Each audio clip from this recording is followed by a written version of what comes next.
Thank you everyone for joining us this evening. We're here for a public meeting for the Eureka Slough Bridges Replacement Project. Actually, let me turn on my camera here. Moment. Actually, I have to stop sharing to get that function back. All right. So actually, before I go over to the PowerPoint, I'll just do an introduction of myself. So my name is Jeff Pimentel. I'm a project manager here in District 1 Eureka, and thank you all for attending this evening and spending some time with us as we talk about our Eureka Slough Bridges Replacement Project. So with that, we'll get into it. We will have a question answer session at the end of the slides, so if you could please hold your questions to the end, that would be much appreciated. And with that, let me go back to sharing my screen. Okay. Miles, can you see the title slide in full view? I can. Okay. All right. Well, thanks again, everyone. We're here for the Eureka Slough Bridges Replacement Project. This is a first public meeting we've had on this project. And so with that, we'll give you a little background and what we've accomplished and where we're going with this. All right, so first let's cover some housekeeping items. All the attendees on this, you should all be in listen-only mode during the video presentation, so if you could remain muted.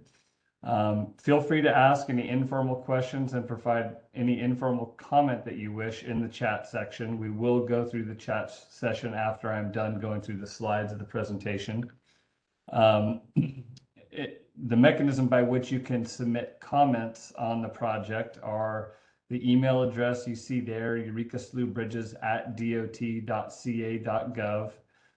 That is a dedicated email address set up specifically for this project that the project team will receive all emails sent to that. You can also submit them via regular mail, and you can send them to the California Department of Transportation, North Region Environmental Branch, E3, attention to Jason Meyer, 1656 Union Street, Eureka, California, 95501. This presentation will be shared on the project webpage. You can see the URL and web address at the bottom of the page. Our Caltrans web addresses are fairly complex and long and difficult to remember, so we've established something for everyone to easily share and remember, and that is tinyurl.com/Eureka Slough. So that will redirect you right to the project webpage on our native Caltrans District 1 website. And if you are participating in this virtual meeting, making comments, speaking at any moment, just be aware that the meeting is being recorded and will be posted to the website for others that were not able to attend or for those that want to go back and review it at a later time. Just a non-discrimination policy statement that we always like to mention in all of our public meetings, so I'll just go ahead and quickly read this. Caltrans ensures that no person in the state of California is excluded from participation in, denied the benefits of, or otherwise subjected to discrimination in Caltrans programs, policies, procedures, activities, and services on the grounds of race, color, national origin, sex, age, or disability.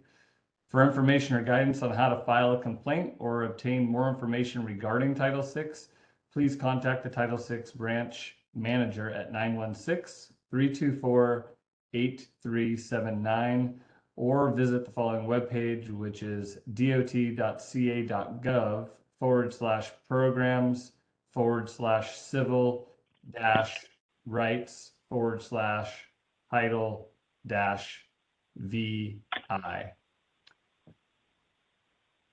All right, so here's kind of our roadmap for this evening and what I'll be covering in terms of the agenda.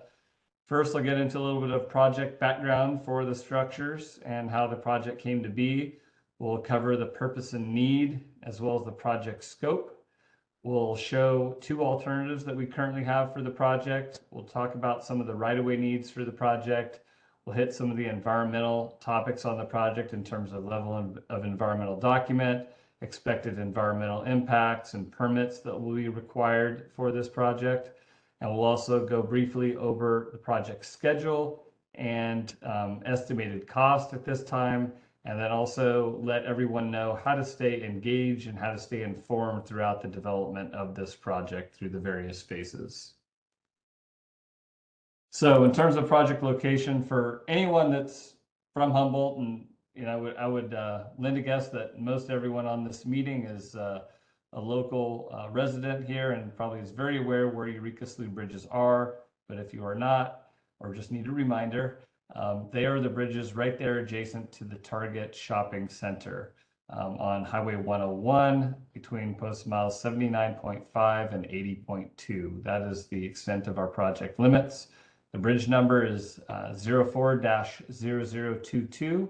The L and the R simply mean that there are two bridges, one in the southbound direction, one in the northbound direction. They have the same bridge number. We just note them as L and R for the northbound and southbound bridges. A little bit of project background. So the southbound bridge, which actually is both structures in the pictures I've got here on this slide, was originally identified as needing a seismic retrofit. Over many years, or just whether it's a short amount of years or a long duration of time, our design codes and standards change, whether that be our own Caltrans design standards for widths and of lanes and shoulders and different design elements geometrically and how we design our roadways, but also when it comes to the seismic design codes that we design our structures to. These structures were constructed, the southbound structure constructed in 1943, so about 81 years old today, and the northbound structure constructed in 1956, so that one about 68 years old. Our bridges are typically designed with a design life of 75 years, so southbound structure has met and exceeded that design life, and the northbound structure is well approaching it. So with that, design codes change for our seismic standards. These are needing, or the southbound was identified as needing a seismic retrofit. We had initiated a project to do just that. Shortly after we had identified that, the northbound structure was also identified as needing a seismic retrofit. From that time, a tool that we use within the department, which is called a value analysis, and you see that mentioned on the second bullet there. A value analysis is a tool and a method that we use in the department for looking at ways to enhance project value, but by really comparing a relationship between project cost, impacts, and its performance to be sure that we're really building the right project and there isn't another alternative or a different version of that project that would make a lot more sense when we're looking at all the various variables that we take into account when making that analysis. So this project did have a value analysis completed, and value analysis are typically triggered when a project reaches a certain threshold for a certain dollar amount, then we're required to do them.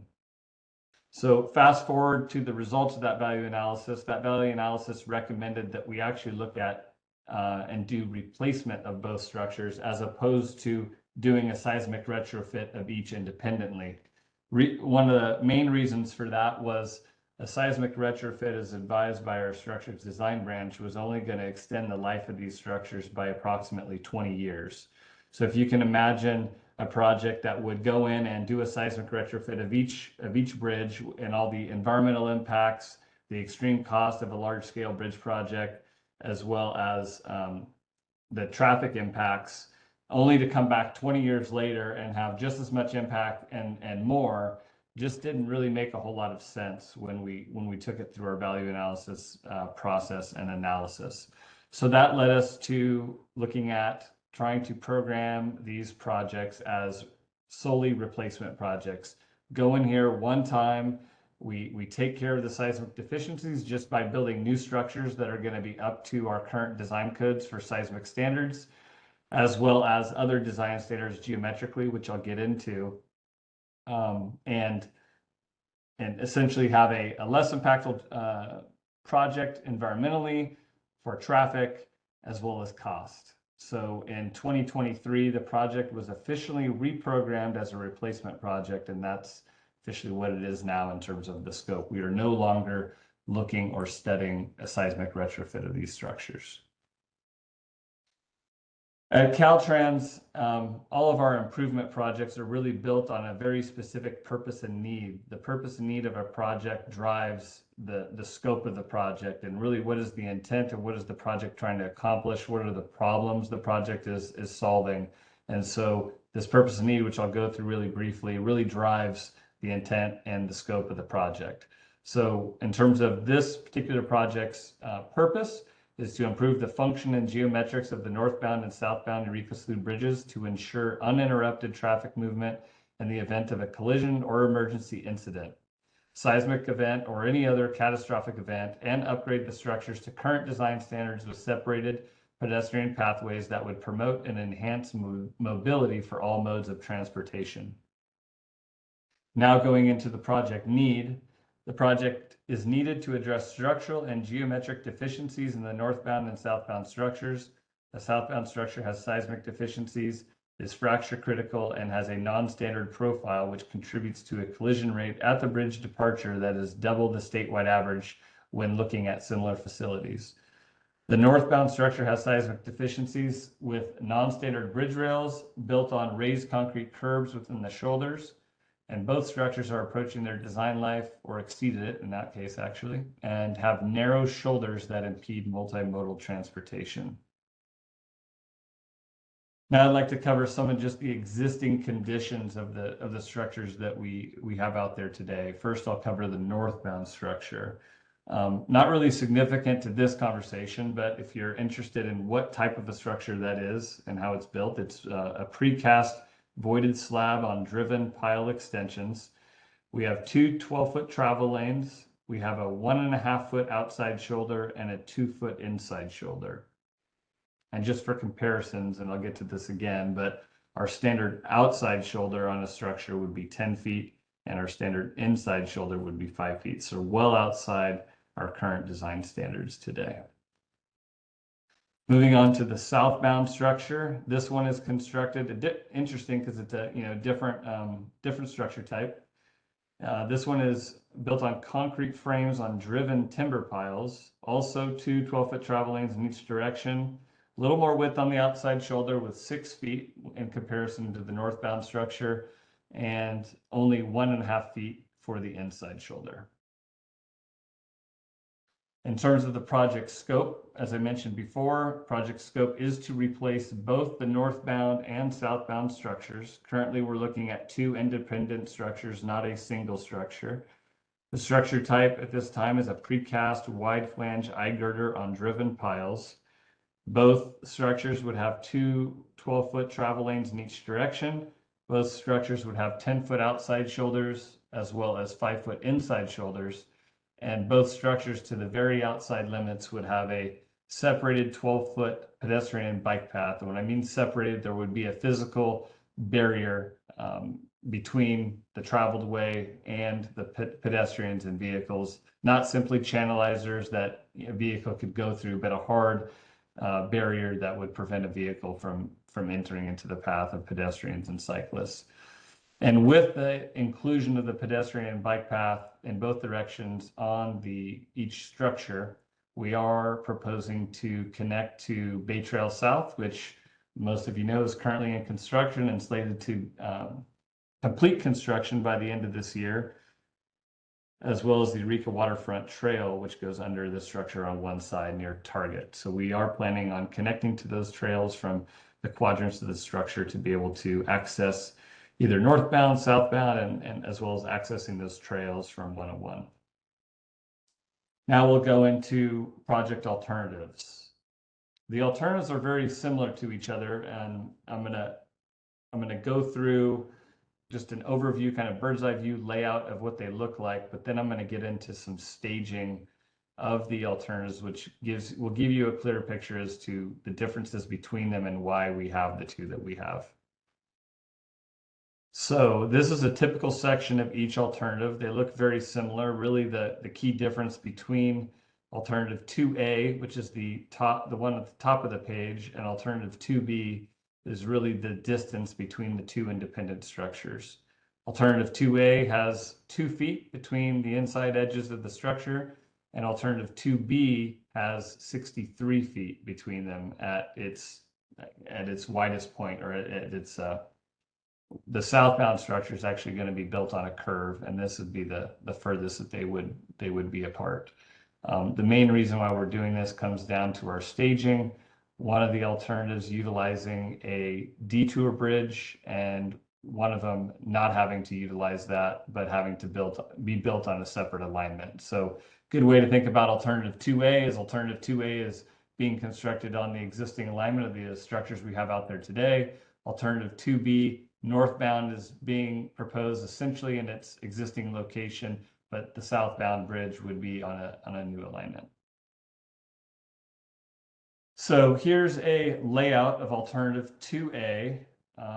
You'll see there that for all intents and purposes, the southbound and northbound structures are being constructed on the existing alignment they are today. You'll also note in blue, we have connections to the bike path on the right side of the page. I guess that would be the north side there, northeast. You'll see connection to Bay Trail South once that's complete. On the opposite side, still in that southbound direction, you'll see connection to Eureka Waterfront Trail there near Target. And we'll also be connecting to it, but at the entrance near the gas station, the Humboldt Plaza, office buildings, as well as the RV park, will have a connection there. And then we are proposing to extend the bike path in the northbound direction into the Jacobs Avenue frontage road as well. Now moving on to alternative 2B, you'll see that the northbound structure, again, as I mentioned before, is for the most part being constructed on its existing alignment. The southbound structure does have a realignment, and I'm going to go through the staging so you'll see why that is. Again, this alternative also proposes connections to the bike trails in all the same locations that alternative 2A does. And moving on. So now we'll get into construction staging. Some points I want to make on traffic control and some assumptions and constraints that we'll have on this project. And again, we are very early in this project. We're in the project approval and environmental document phase. So we are not into the final design phase yet. We're still looking at alternatives, assessing environmental impacts, understanding what our traffic control, what our staging needs are going to be. But these are some likely expectations that we'll have based on experience we've had on other projects similar to this, but also other projects within the corridor that are currently in construction or have completed construction. So we do plan to maintain 2 lanes in each direction as there is today during the day. We do expect limited single lane closures and reducing down to 1 lane of traffic at times at night only. And we do expect to have limited full nighttime closures for traffic switches. If you followed our Jacoby Creek bridge replacement project further to the north from this location, where we built the new Jacoby Creek Bridge in the median, and then we closed southbound 101 for a few hours in the middle of the night to jack and slide the bridge over. It would be similar to that. We would expect that in between various stages of traffic that there may be single or very limited nighttime closures to facilitate that work. We have not fully explored this yet. We do not know how many there would be and when they would occur, but based on the nature of the work, we do expect that to be a need. And we are not expecting access impacts to adjacent parcels, businesses, or residences, which is positive news at this stage as well. So with that, I'll get into the staging, and first we'll cover alternative 2A. So in stage 1 of alternative 2A, we would construct a temporary trestle to the west of the existing southbound structure. And a trestle is essentially a work platform for the contractor to stage equipment, have excavators and lifts and various equipment to facilitate their construction. So I would think about as it is essentially a work platform to be able to work over the slough and over the water. Next, in stage 2, adjacent to that temporary trestle we had just installed in stage 1, we'll construct a temporary southbound bridge, also called a detour bridge. This is one of the key distinctions between alternative 2A and 2B. 2B will not require this. This does bring about some added expense for this alternative because we are essentially building what you see in green there is a temporary bridge that we will, at the conclusion of construction, have to tear out and demolish and dispose of it. So that is an added expense that this alternative has. So in stage 3, we would switch southbound traffic from its existing alignment to the temporary bridge in bright green, and we would then demolish the existing southbound bridge and construct a new one there in the dark green that you see.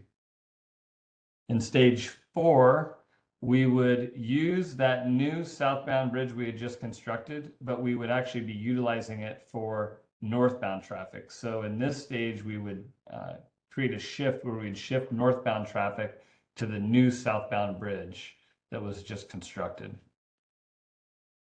In stage 5, we would construct another temporary trestle, but this time adjacent to the existing northbound bridge. Again, a work platform for the work on that side of the slough. We would then, from that trestle, facilitate the construction of a new northbound bridge there in the dark green. In the meantime, while this is happening, northbound traffic is on the red path, southbound traffic is on the green path, and both of them are in I guess in a temporary location. They're not utilizing their final location and where they'll travel once the project is complete. So in the final stage, stage 7, we would shift traffic. Now we would have all the new southbound structure constructed, the new northbound structure constructed. We would switch those back onto their appropriate alignments. We would remove the trestle. We would remove the temporary bridge on the target side. And this is where traffic would be ultimately traveling. Moving on to alternative 2B. And I forgot to mention something in the housekeeping that I intended to mention. I do have slide numbers at the bottom right of all of these slides. So if you do have a question as we're going through this and you wanted to perhaps me to go back to a slide to answer a question or for me to bring it up during Q&A, I know it's a little late because 26 slides have gone by and maybe you did or didn't pay attention to that. But anyway, those are there if you want to use those for reference for future Q&A. So alternative 2B, stage 1, similar to 2A, but this trestle is going to be built further to the west. Again, a temporary platform to do construction activities from. We'll then, from that trestle, construct a new southbound bridge as well as new southbound lanes. There are a fair amount of new lanes that would need to be constructed with this realignment. In essence, this is really allowing us to avoid a temporary bridge and by building the trestle further to the west and constructing the southbound bridge on a new alignment that we will actually end up keeping as a permanent feature of the project. Stage 3, we would switch the southbound traffic to the new southbound bridge and lanes that we just constructed in stage 2. We would switch northbound traffic to the existing southbound bridge and some of those lanes as well, as you can see in red. And we would also construct a temporary trestle to the east and adjacent to the existing northbound bridge. So a lot going on in this stage here. Stage 4, we would demolish the existing northbound bridge and construct the new northbound bridge. In stage 5, we would go ahead and switch the northbound traffic onto the new northbound bridge. And then we would remove, in the final stage, we would remove the existing southbound bridge.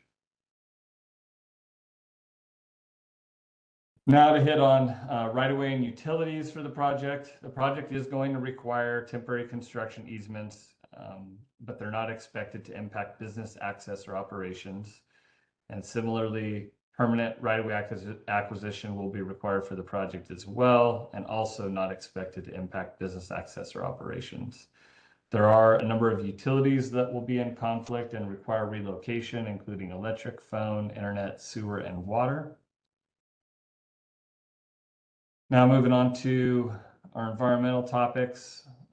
The environmental document for this project will be an environmental impact report for clearance under CEQA and an environmental assessment for clearance under NEPA. In terms of expected impacts and mitigation for the project, with all of our projects, we always, our first level of work is working towards avoidance and minimization measures, really trying to tighten our footprint and avoid impacts as much as possible. But with the sensitive nature of what's around us and the type of construction replacing the structures, there's obviously absolutely no way to avoid environmental impacts on this. And so we go through that process of avoidance and minimization. Then we look at ways to and opportunities within the project limits to do on-site restoration, which is preferable to mitigate our impacts on site where the impacts are taking place. And for any mitigation that we're not able to either, and impacts we're not able to avoid and minimize to the extent we'd like, and we're not able to perform on-site mitigation, or we've done as much as we can, and the excess, we need to go off-site and look for a site to perform off-site mitigation. Our project team is currently already looking at opportunities for off-site mitigation, so we're really trying to be ahead of this. Ideally, you want to mitigate at the same time or even preferably before you have the impact as opposed to mitigating after. So we currently got a big effort with our team looking at these, looking at opportunities for that. In terms of the types of impacts that we expect, obviously we're in an area with wetlands and waters. We're adjacent to the bay, so we definitely will have impacts to those sensitive resources and habitats, as well as listed and sensitive fish species are present in these areas, and rare plants, including eelgrass. In terms of permitting and approvals that will be required for the project, to the left, you'll see, I won't really go read through these. I'll let you guys read them as I'm just mentioning a thing or two here. But on the left, you'll see the agencies we'll be having to interface with, coordinate with on the various permits and approvals. And to the right, you'll see the various approvals and or permits that may be will be required with the project. I'll just leave that up for another few seconds for anyone that wants to digest that. And one thing I'll just mention here, I don't have a slide for this, but I do want to note it because I'm sure people are thinking about this, but sea level rise is definitely a large component in terms of the design and coordination that we'll have, especially with the Coastal Commission. So we already are looking at the latest guidance for sea level rise and the projections in this area and running various scenarios and what that means for the project in terms of impacts and to the environment and footprint. So that is definitely something that we are taking into account fully at this point as well. All right, in terms of cost, cost is a little bit premature to talk about to some degree because we don't have our costs for all of our alternatives yet. It is estimated in terms of support costs. And when we talk about projects, oftentimes, sometimes you'll just hear cost for a project.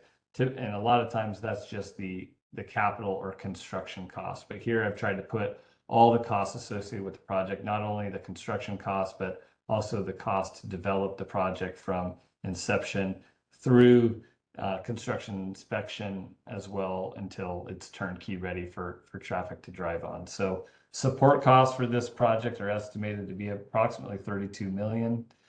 Construction capital, approximately $172 million at this point. Again, we do expect that potentially to go down with our other alternative. We do not have a current cost yet for alternative 2B. That is one of our newer alternatives, trying to look at ways to reduce costs by eliminating the detour bridge. So our team is currently working on those studies and will soon be developing those costs.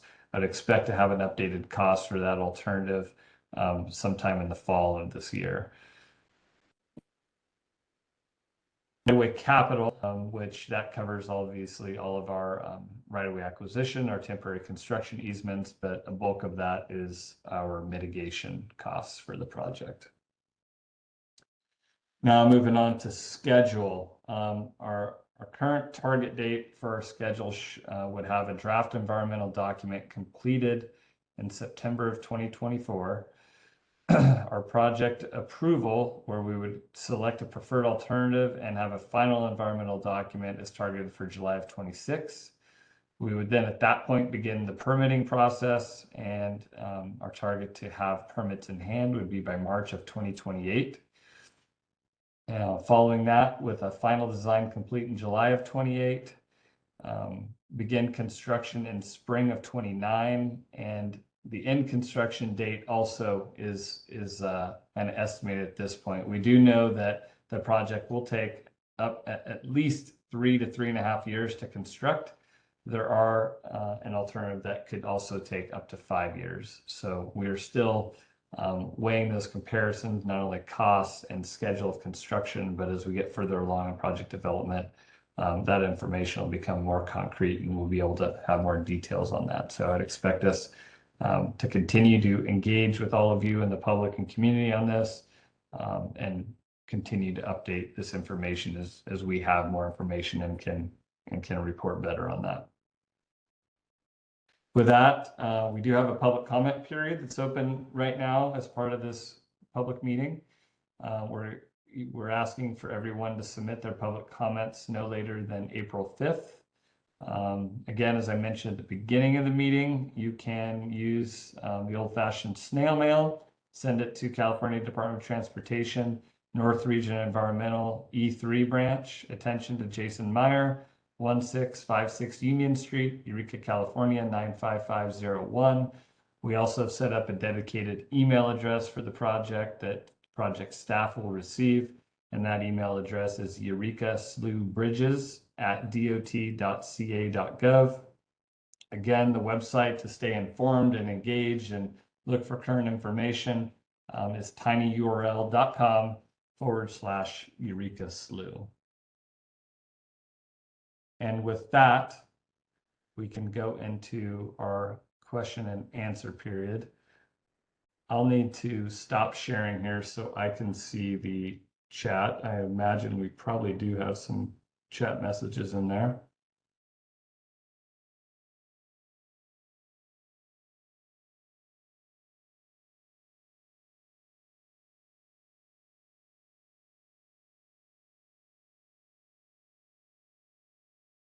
Jeff, so far I'm seeing no chat messages, but if any participants do have a question you'd like to ask that vocally, please do raise your hand. There's a raise your hand feature to do that. Okay. So it looks like I do have a comment on here. The only one I've got is my background is showing up backwards. I'm guessing that the District 1 is backwards. Is that correct, Miles? Yeah, it's inverted there, yeah. I guess I'll just make a comment here. I know that I was doing a test run earlier and noticed it was backwards on my screen. So I went into the image and I reversed it to read correctly, but it looks like it didn't work. So I apologize for that. We'll have to get that fixed for next time. All right. It looks like we've got a hand. Janina had her hand up. Yes. You can unmute yourself and go ahead. We have a question. Yes, on the looking at the overview, I see that you have people traveling north on the bike path from Arcata, and they get to cut over and zoom over the bridge and go downtown Eureka. But the folks on the northbound side get to go over the bridge and they get stuck out there on Jacobs Avenue. How do they get to the northbound lane? Do they have to go clear back past Target? You follow me? Okay.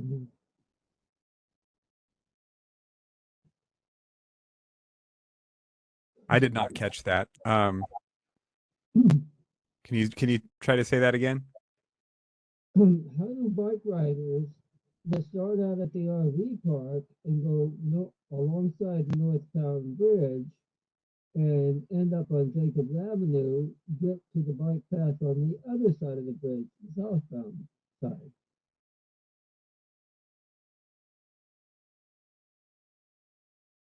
Hey, Jeff, I think you're muted. I was just saying, I'm still not able to make out what's being said there. Did you catch it this Okay, time, thank Miles? you. I didn't. Okay. Hey, Janina, and company, are you able to type your question out in the chat? If I'm so, trying please to do find the write it out. chat. Um, just a sec. Okay, go ahead. Yeah, Janina, if you could go ahead and if you're able to type your question into the chat, I don't, both Miles and I aren't able to make out what you're saying. All right, well, Jeff, I'm also seeing another hand up. Is it Shanti? okay, so Amy just put in the chat what Janina's question was. So the message was, how would bike riders along the northbound bridge end up on Jacobs Avenue, get to Humboldt Bay Trail? So, you know, if you were heading northbound on 101 and you wanted to get to the Bay Trail, actually, maybe what I'll do here is I'll share my screen. That'll probably be a little easier. Let me go back to that slide.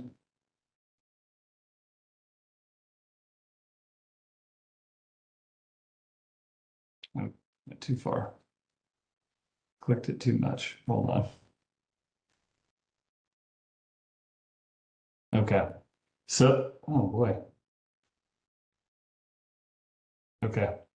So, Janina, and for anyone else who's interested, if you're heading northbound on 101 on a bike, or let's say you're at the RV park or you're at the gas station or Humboldt Plaza, and you want to get to Bay Trail South, which is on the north side, the bay side of the highway there, you're going to enter where vehicles enter and exit near the, I think it's a Chevron gas station there at the bottom left of the screen.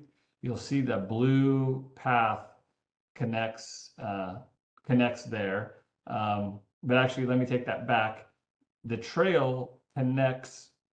If you're on the northbound structure, we do have a connection down to the Eureka Waterfront Trail, and you can kind of see it there where it says Begin Bridge, where the label says Begin Bridge closest to the RV park. You'll notice that the bike path is kind of doubled up. You'll see that there's a blue path right adjacent to the roadway, and then there's a little angle it takes out, and then it connects into the Eureka Waterfront Trail, which goes under the Eureka Slough bridges. So if you were in any of those regions, you would go under the structure, and then you could end up taking the bike path behind Target, the blue path that we're connecting from the Eureka Waterfront Trail. You could go up that on the southbound bridge, but you'd be going in the northbound direction because they're bi-directional. And then you could end up on Bay Trail South that way. It's undetermined at this time. I know that currently Bay Trail South is using the railroad trestle further, further from the structures. I guess I like to talk about it east-west because our structures go northbound, southbound. But if you look at the north arrow on the image, it's really the trestles to the north of Eureka Slough bridges. So you could also follow Eureka Waterfront Trail, and it's out of this picture here. We just look like we cropped the picture just before the trestle, but currently you'll be able to go to the trestle to get to Bay Trail South. Whether that will remain in function after we build these bridges is uncertain. An agreement we have with the county is that we were going to connect to the Bay Trail, but in the interim, they were going to use that trestle to be able to get traffic over the slough. So we'll see. We're not really in control of the kind of fate and the use of the railroad trestle into the future, but there could be a chance that that would remain in function. So you'd have a couple ways to get to the Bay Trail. You would not have to, I guess, cross, get on Jacobs Avenue and then cross over like at Airport Road through the intersection to get there. I'm going to stop sharing so I can see the chat again. And Janina said, thank you for your answer. All right, so I'll take that as we're able to answer a question. And Amy says, thanks for the clarification. Trails and the bridges are for pedestrians in both directions. Okay, yeah. They're 12 feet wide, so they're as wide as a travel, our travel lanes for that purpose. Any other questions, either in chat or if anyone has a question they'd like to verbally give, go ahead and raise your hand. There is another hand raised. Okay. Shanti? I'm sorry if I'm mispronouncing your name. Go ahead whenever you're ready.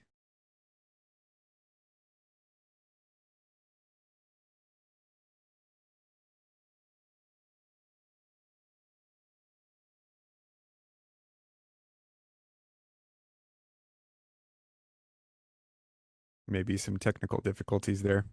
Shanti is muted right now. If she could unmute.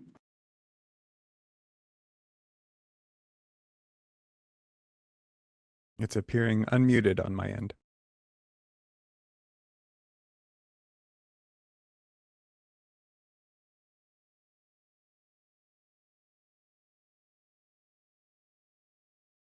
And it appears she's remuted herself.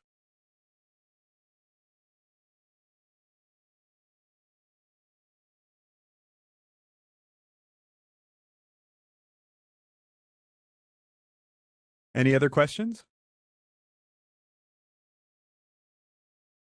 Looks like Shanti's unmuted or was.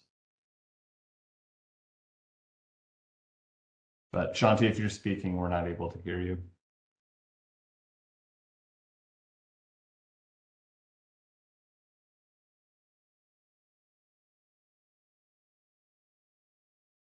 Anyone with any other questions?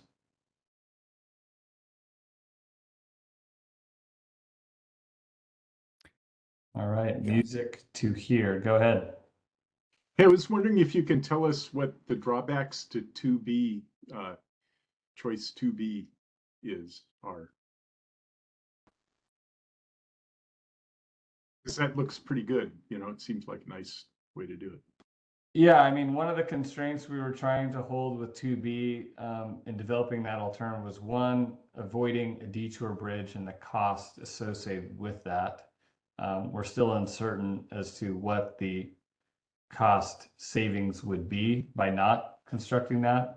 That's in process as we're developing planning studies for that alternative currently for the structure. One of the constraints, though, with that one, it appears like based on the information we have and the surveys that we have, that we will be able to do this. But one thing we wanted to be sure we avoided was impacting access to the target shopping center around the backside of the store and staying within to the south side of that curb that goes around there where there are trees and vegetation. So it will require the installation and use of a retaining wall to retain that slope. So it does appear like we'd be able to do that. Right now, we're really assessing and comparing environmental impacts associated between the two alternatives. They do both have impacts to the north. The temporary detour bridge may not be permanent impacts, but at times, depending on the length of time that we have a temporary feature installed, we can actually kind of have to mitigate for them as permanent impacts because they were in for a certain duration of time. And I know our environmental staff could probably speak to what that time frame is. I want to say it's more than a year, maybe more than 2 years or 18 months, something like that. But so we're still assessing that. I do know there's some differences between length of construction between 2A and 2B. I don't have the exact numbers on that, but I do think there are some fairly measurable differences between how long it would take to construct the two. So there's a lot of variables that we need to compare them on, not only cost, but also environmental impacts of the traveling public, length of construction and whatnot. So we expect to have a lot more of that understanding and those details by the time we have our draft environmental document this fall. But great question. Did that answer your question? Yes, yeah, that did. Thank you. Okay. All right, and I see that Janina had chat message, clearance requirements for boat passage as in the past. So if you saw that on our permit list, one of the permits we need to, and approvals we need to work through is, let me bring it up here so I get the name right, but we potentially need a permit through the U.S. Coast Guard for Section 9 Rivers and under the Section 9 Rivers and Harbors Act for a bridge permit that essentially would, if the slough is deemed navigable. So when we're looking at bridge height and what size of vessel we would need to accommodate under the bridge. So we're currently coordinating with the U.S. Coast Guard as well as FHWA that manages that particular element, and working through that that there's a public process around that as well. So we'd be working with them on that, but that is still undetermined at this time. You're welcome. Any other questions? If you have a question and you can't figure out the raise your hand feature, no one is stepping on each other's toes to ask questions. So feel free to use bad manners and just, start talking if you wish.